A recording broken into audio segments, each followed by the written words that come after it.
Assalamualaikum warahmatullahi wabarakatuh. Apa kabar anak-anak semua? Semoga semuanya ada dalam keadaan sehat walafiat.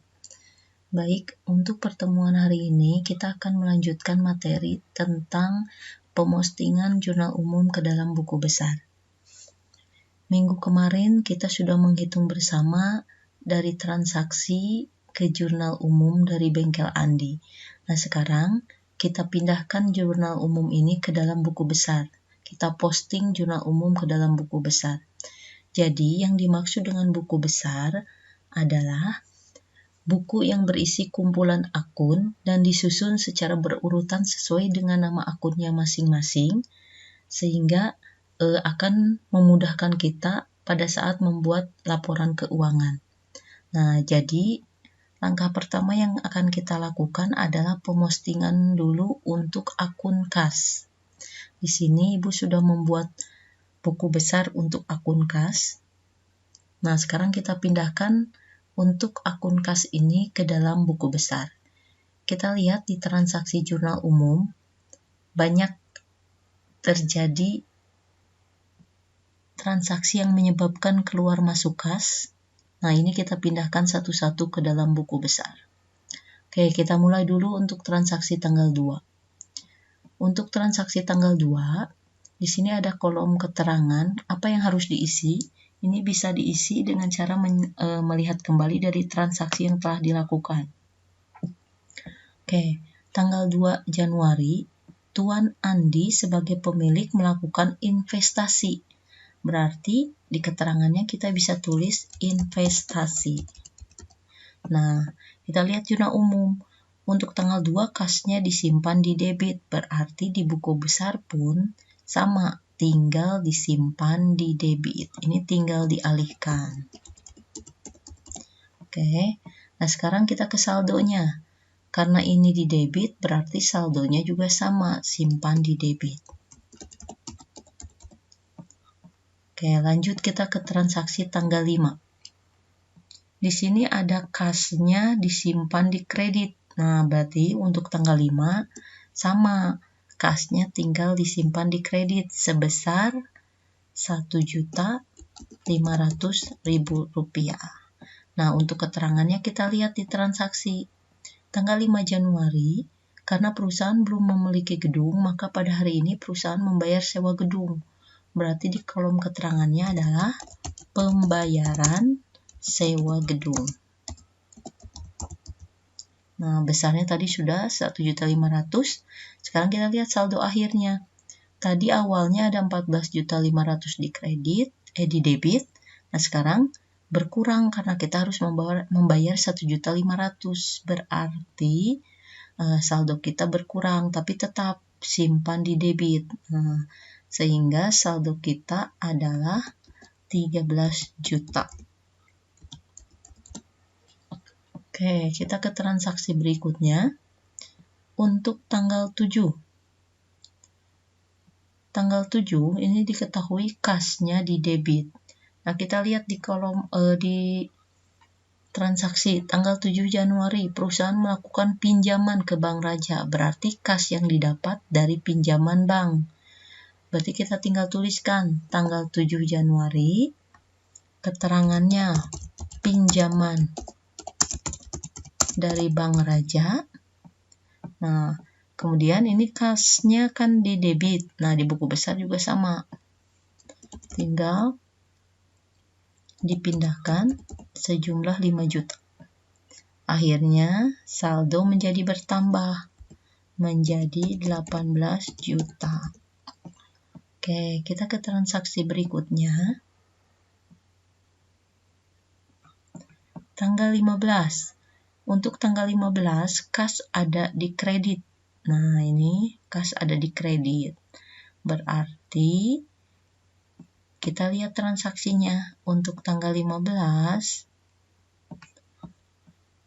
dibeli perlengkapan kantor dari toko Majau. Berarti kita tulis tanggal 15, keterangannya pembelian perlengkapan. Nah, ini pembelian perlengkapan.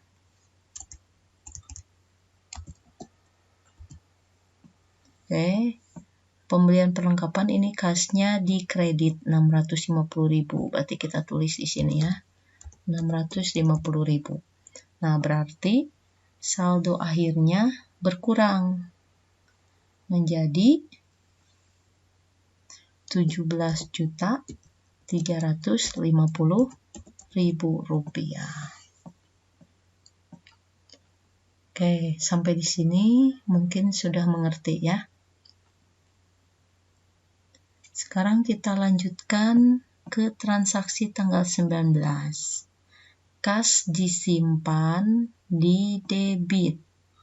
Oke, berarti tanggal 19 kas disimpan di debit. Untuk transaksi diterima pendapatan servis. Berarti di keterangannya adalah pendapatan servis.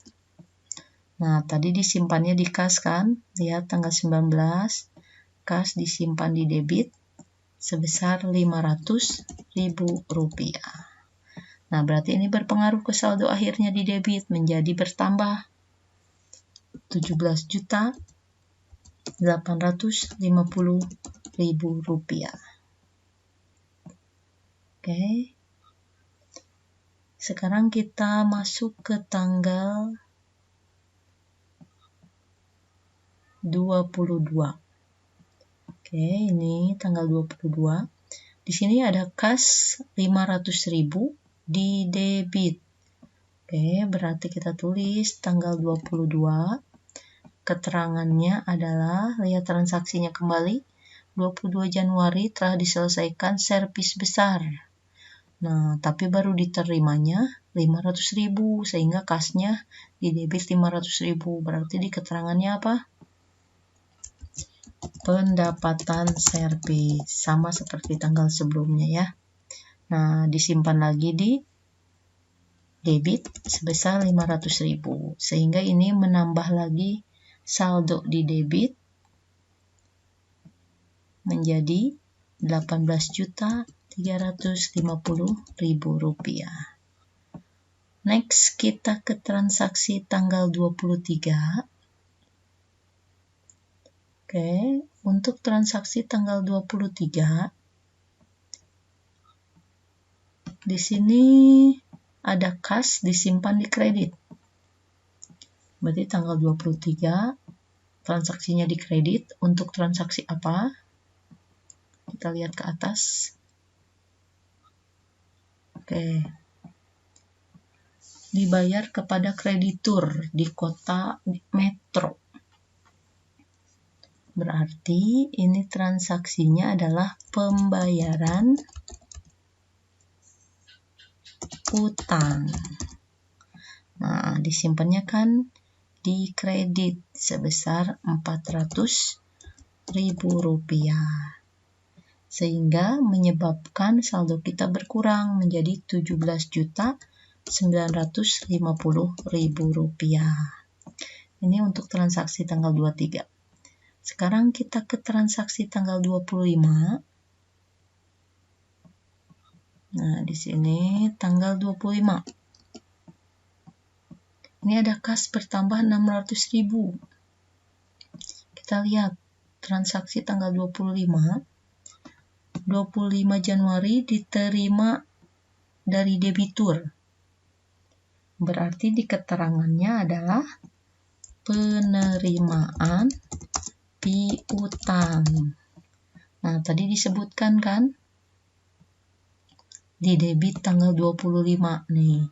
Nah, 25 di debit 600.000, berarti kita tinggal alihkan juga di debit sebesar 600.000 rupiah. Sehingga saldo kita bertambah menjadi 18.550.000 rupiah. Lanjut kita ke tanggal 27. Tanggal 27 ini ada kas di kredit 1.500.000. Berarti ini telah terjadi pembayaran. Kita lihat untuk pembayaran apa. 27 Januari dibayar gaji pegawai dan beban listrik air. Oke, berarti di keterangannya pembayaran gaji listrik, dan air. Oke. Ini sebesar 1.500.000 di kredit. Oke, kita lihat kenapa di kredit. Ya, tanggal 27 Januari kas di kredit. Berarti di postingan di buku besar juga sama di kredit. Nah, ini karena disimpan di kredit berarti menyebabkan saldo menjadi berkurang. Nah, berkurangnya berapa? Menjadi 17.050.000 rupiah. Oke, kita ke transaksi terakhir tanggal 29. Di sini kasnya ada di kredit 150.000. Kita lihat ke atas. 29 Januari, pemilik mengambil uang tunai atau FRIF. Nah, berarti di sini keterangannya adalah pengambilan uang pribadi. Oke. Di debit di kredit. Untuk memastikan kita lihat kasnya di kredit untuk FRIF, berarti tinggal tulis di kredit sebesar 150.000. Ini menyebabkan saldo berkurang juga. Akhirnya adalah menjadi 16.900.000 rupiah. Nah, ini 16.900.000 rupiah ini adalah saldo dari kas. Saldo terakhir dari kas yang akan nanti dipindahkan ke neraca lajur atau kertas kerja. Nah, demikian nih pemostingan dari jurnal umum ke dalam buku besar untuk akun kas.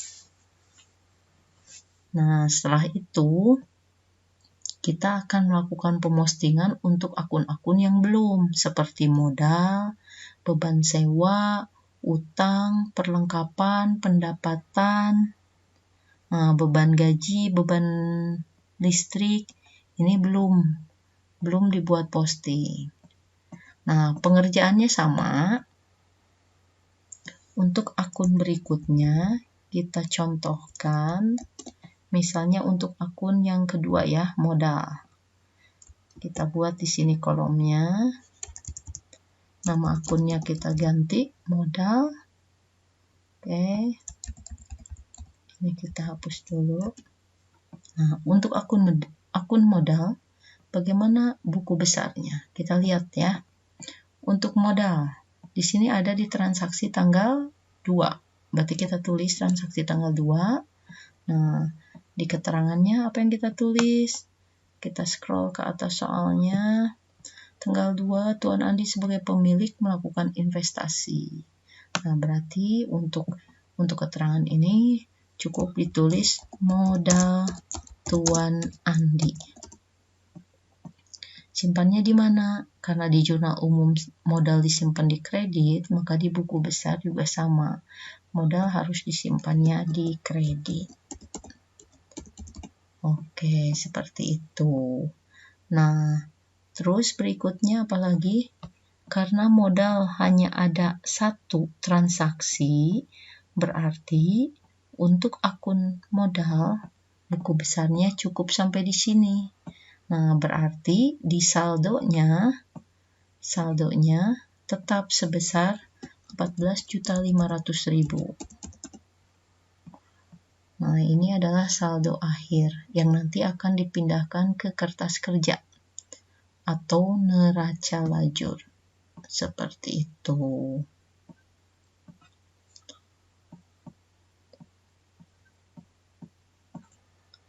Baik, untuk berikutnya, Ibu tugaskan kalian untuk mencoba sendiri membuat buku besar untuk akun-akun yang belum.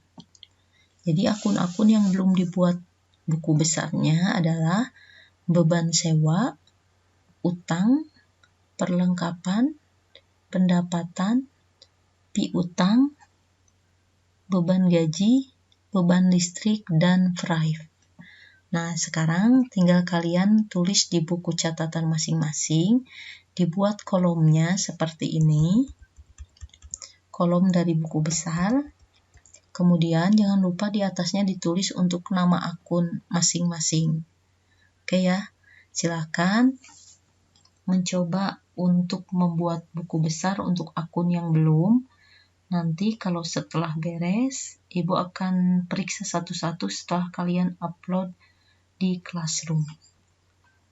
Oke, demikian pembelajaran untuk hari ini. Kalau misalnya ada yang mau ditanyakan, boleh chat lewat Classroom atau lewat WA. Terima kasih buat perhatiannya.